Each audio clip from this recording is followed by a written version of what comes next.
Good morning. I want to thank everybody for being here today. Got some good things to share with everyone, and we're glad to have you here. Hopefully everybody had a great start to beginning of the 2026 new year. I think it's been a good start so far for the city of Montgomery on what was a very good and positive 2025. I want to start off just by thanking everybody in the city of Montgomery for all the great work they did last year, our community partners, faith leaders, so many grassroots leaders that helped us have the type of year that we did last year.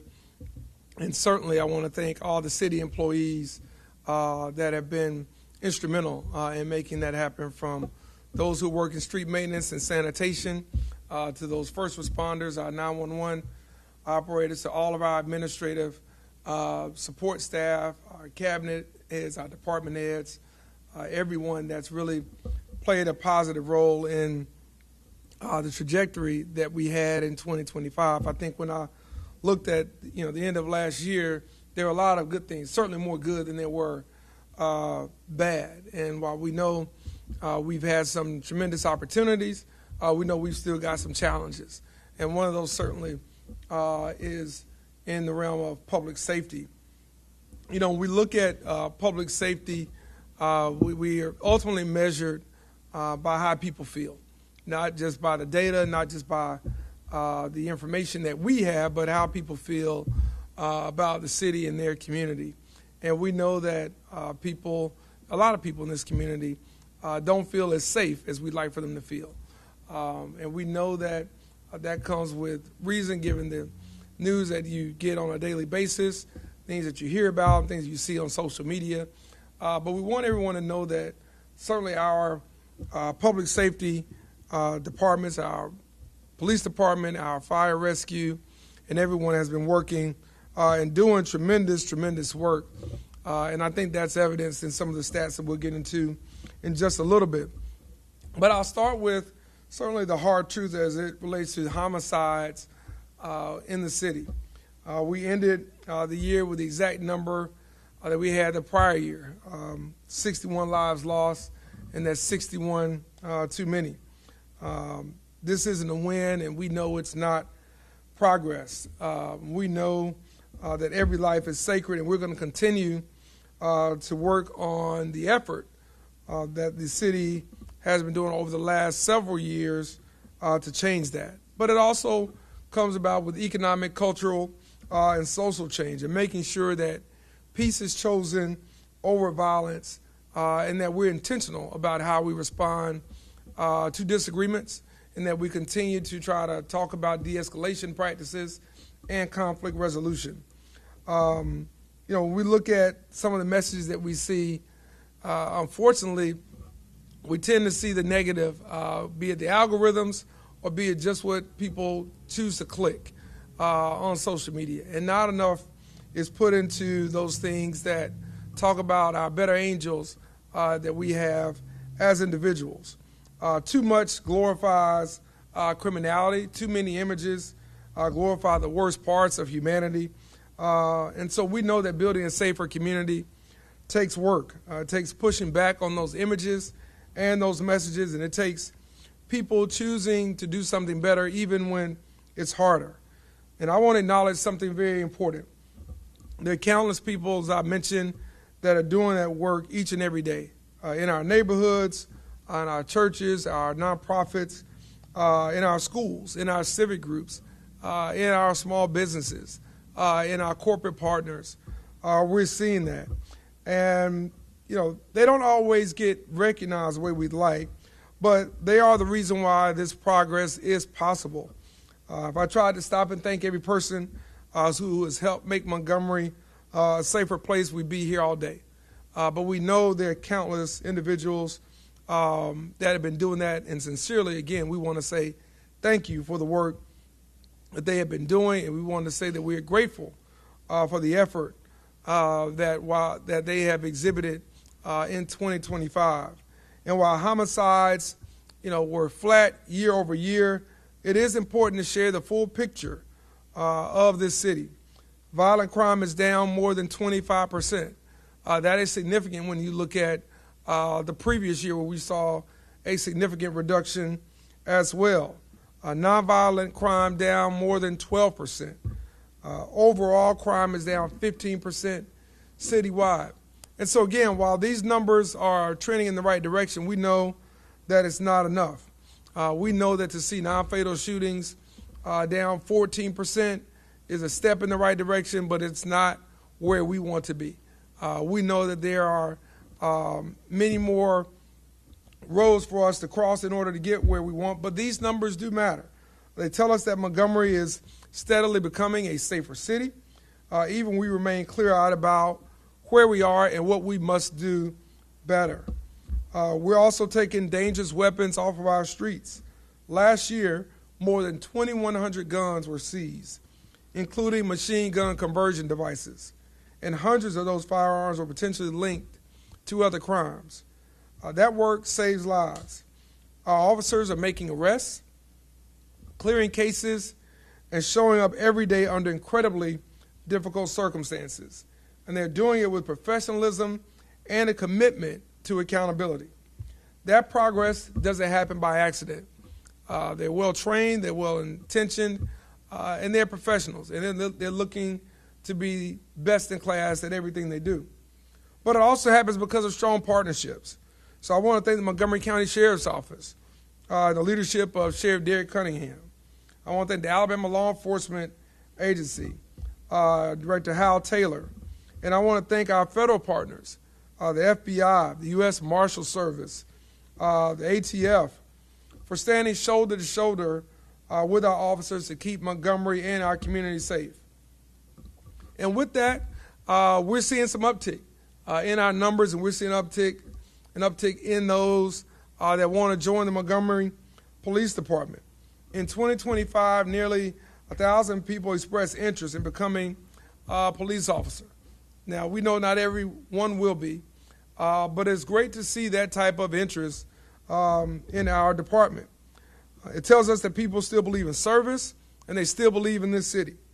To keep the momentum going, the Montgomery Police Department will soon offer a recruitment and retention bonus to current personnel and new recruits. All sworn personnel will get up to $10,000 per year over a period of 3 years as funding remains available, and we anticipate that funding source to be there until we get to the number of police officers that we have budgeted. That's a $2,500 per quarter bonus for those who are serving now. New recruits would also get up to $10,000 potentially in their first year. That's significant when you think about $10,000 bonus for new recruits in the first year of their service to the Montgomery Police Department. As soon as a new recruit successfully passes the academy, they will get that $2,500 bonus. After their first year, they will then become eligible for the retention bonus. And if you're someone who wants to serve, I want to encourage you to visit joinmgmblue.com to learn more. I do want to be clear. There are many steps to becoming an officer. It's not just a matter of clicking on something, filling out an application, and voila, you're a member of MPD. The process is demanding, and the standards are high. And they will remain high because that's what our citizens deserve, and that's what they expect. Another issue we want to confront, honestly, is one around accountability. One of the most consistent frustrations voiced by our officers and our chief of police, Jim Grayboy, is seeing people accused of violent crime released within hours or days only to return to jail again, sometimes for new violent charges shortly after their release, going back to their communities where so many in the community have helped us identify who they are and have helped us identify just what took place. We need that to change. This cycle puts the community at risk, our officers at risk, and it undermines public confidence. And that's why expanding Aniah's Law is so important. It will give judges and district attorneys additional tools to keep violent offenders off the streets while cases move through the system. The Alabama primary is coming up in May, and I want to encourage people to stay informed and consider how their vote can help make our city and our state much safer. We're also continuing to make real, measurable progress under Envision 2040. And when you think about that plan, nearly 80% of the 120 strategic actions are either completed or actively underway. That tells a simple story. Montgomery isn't just planning for the future, we're building it now. We've modernized how our city grows by updating outdated zoning rules so neighborhoods can support more housing choices, mixed-use development, and increase investment opportunities. We've strengthened public safety by aligning police and fire under one mission and investing in the people who protect this city. We're helping build neighborhood wealth by opening doors for minority-owned developers and small businesses. We're improving connectivity, bringing in major investments for transit, sidewalks, trails, and green space. And we're making sure health and quality of life are considered in every road, park, and public project we build. Looking ahead to 2026, we'll continue that work with a focus on climate resilience, protecting natural spaces like Cypress Creek, and smart, sustainable growth across all neighborhoods and all zip codes in our city. This is about creating a community where opportunity reaches each neighborhood. It doesn't happen overnight, but it will happen as we continue to work on it each day. We want this truly to be a city that people look to as a blueprint for excellence and one that's a model for other cities to emulate. Anyone who wants to learn more can visit envisionmontgomery2040.org. That's envisionmontgomery2040.org. Now, before I close, I want to invite everyone to join us for the State of the City coming up in February. We'll be announcing the time and the place for that in the upcoming weeks.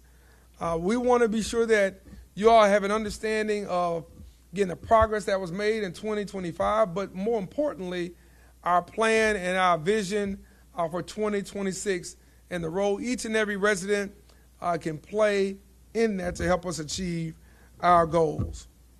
I'll end by saying this. We want to thank our residents. We want to thank our partners. We want to thank our city council and certainly all of our employees for a strong and productive 2025. I'm proud of the momentum that we built, and I look forward to where that momentum will take Montgomery in the year ahead. So I want to say thank you to each and every one of you, and at this time I'll open it up for any questions that you may have. You mentioned about the bonus. What's your line of officers that you guys that the city's looking to guys? Well, listen, you can never have too many police officers, so we're looking to acquire as many great people as we can. We made some progress, some strong progress in the last 6 months of the year. We'll see our largest training class coming through in March based on those efforts, and we anticipate this bonus adding even more interest and making us more competitive with other municipal police departments around this state to make sure that we stay abreast of where the market is for those who want to protect and serve our community. Mayor Reed, on the initiative of public safety, right? The numbers are right there, even 4 hospitalized last night. How do you start 2026 strong? What are those physical measures to keep public safety at the forefront for the community? Sure. I think one, staying in contact with our police department. I've had a great beginning of the year meeting with our police chief and chief of staff. I had a great meeting to start the year with our command staff at Montgomery Police Department. One, congratulating them on good work that they've been doing under tough circumstances in 2025, but also setting the goals and expectation that we have and the community has for us for 2026. The other thing has been staying in touch with our community leaders, our faith-based leaders, making sure that we hear what they're hearing, and that we're responding in ways to create opportunities for people to choose a different life, for people to make different choices than the ones that may get someone put in the hospital or much less in a jail or even worse than that. So we want to continue to keep the lines of communication open, but also expand our partnerships to Montgomery Public Schools, expand our partnerships with our colleges and universities, and expanding our partnerships with our employers to make sure that young people understand the type of options they have in the community to live a law-abiding and productive life in our society and in our community, make good money, very, very good money when you look at some of the jobs that we're bringing in, and then connect them to the opportunities to get that training and to get the certification so that they see a better way forward than maybe one that's filled with crime and jail sentences. Look on that sign right there. It says 79.5% of the goals in motion for the Montgomery 2040 campaign. Yes, sir. How do you continue to make that number grow larger and the goals that y'all already have in motion keep moving them forward? Yeah, I think that for us, it really is about the employees of the city of Montgomery. They're passionate, they're dedicated, they want to be the very best at what they do. And so when we, put up these goals and objectives that the community laid out for us in the 2040 plan, it's up to each department and each division to make sure that we're tracking that each day, each week, and each month. And last year, and really the last couple of years, we've done a very fantastic job of doing that, and that's because of all of our teammates here at the city of Montgomery. We'll look to close out this last 20% by being proactive and by making sure that we don't allow some of the things administratively to be a logjam for us in 2026 that may have been in 2025. Some of that starts with yours truly. Some of that means making sure that we expect and inspect those things to get to that 100% of the goals and objectives that the community set out for us to be in place to build the type of city and the type of region that we want to have by 2040 and hopefully well beyond or well before that. Mayor Reed, relative Yes, sir. to this week, yesterday's county commission's meeting, Yeah. approved that additional funding for Jackson Hospital. Curious if now moving forward, you will have a role in that, if the city will have a role in really restoring, getting that hospital out of bankruptcy. Absolutely. I think, the city council passed unanimously a resolution to increase our support for Jackson Hospital in December. We were certainly pleased with that, and we were grateful for the council and for the community, speaking out about the importance of quality health care for the city of Montgomery and supporting Jackson Hospital.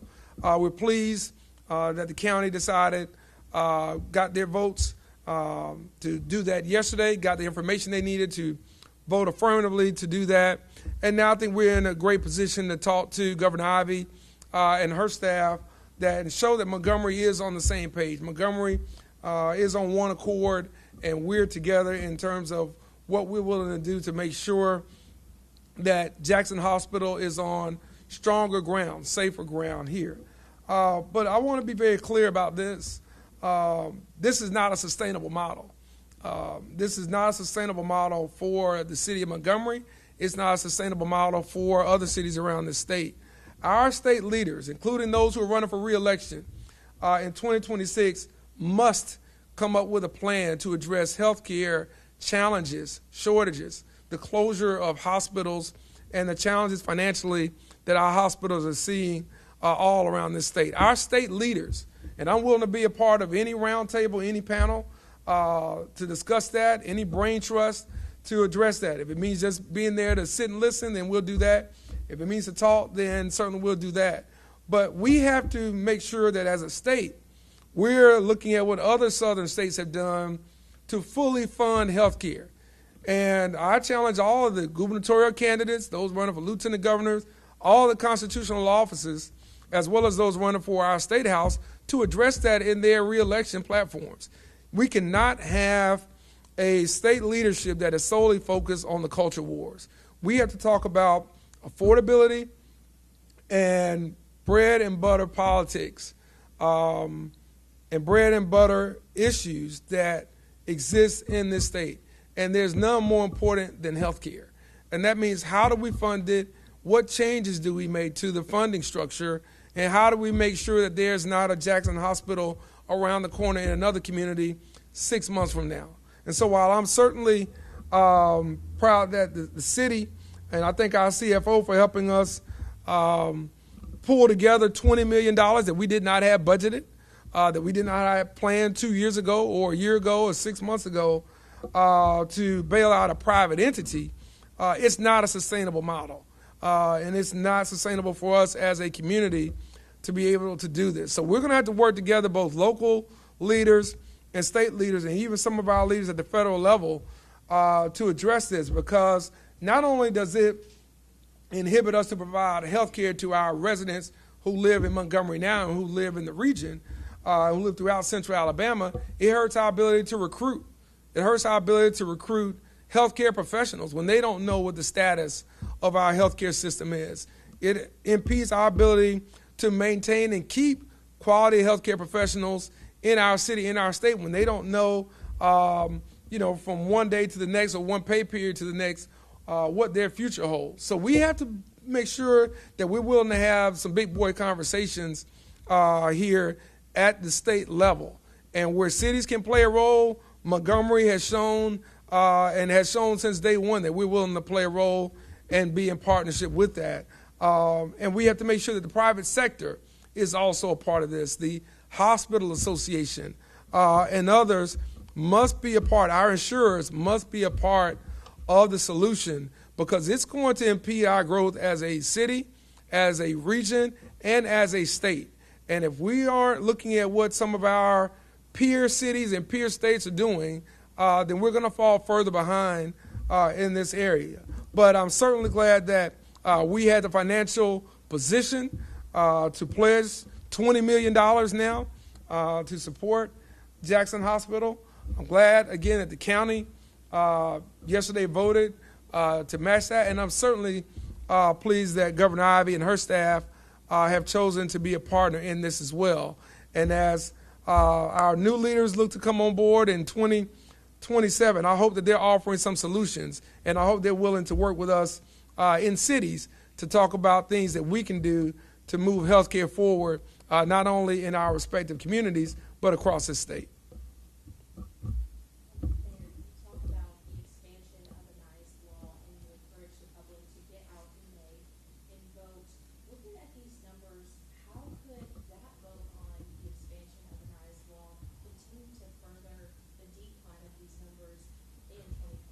Well, I think the expansion of Aniah's law, as well as just, looking at stiffer sentencing from some of our judiciary members is important. The expansion of Aniah's law is going to keep the small percentage who create the majority of the violent crime off the streets. That's the goal, is to make sure that that small percent of bad actors aren't released back into the community when our men and women with Montgomery Police Department have done the work that we've asked them to do.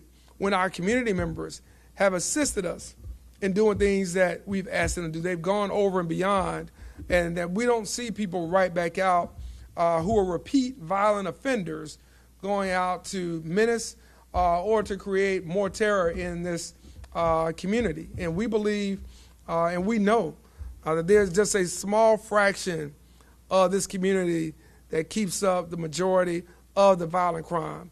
And every law helps us, every step helps us make our community safer, and it's going to be important for us to make sure we pass that overwhelmingly, and then I think make sure it's applied both through the district attorney's office and through our courts. And in my conversations with those leaders, they are committed to doing just that. They want to see a safe community for themselves, their family, their friends, their neighbors, their church members, just like all of us. So we have to make sure we do our part and get out to expand Aniah's law, and we'll be talking a lot more about that in the upcoming days and weeks ahead as the legislature comes into session here very soon.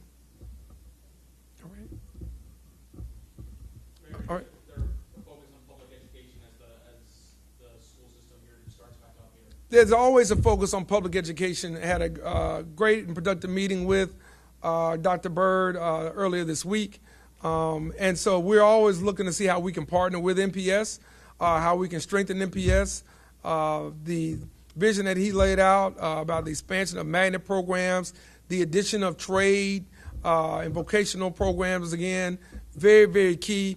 There was a great Wall Street Journal article last week that spoke to the most demand in Massachusetts schools are those trade schools. And so we're seeing this around the country as advanced manufacturing grows, as the infrastructure grows in this community. We need those skilled tradesmen and women in our respective communities. So I think the things that MPS is looking to do is positive, and we want to do more even in the realm of athletics and extracurricular activities, and we'll have some announcements coming forth on that in the upcoming weeks. So we're looking to make sure that public education is not only an asset to those parents like myself and those students who are in it right now, but it remains an invaluable asset to our future as a city and as a community.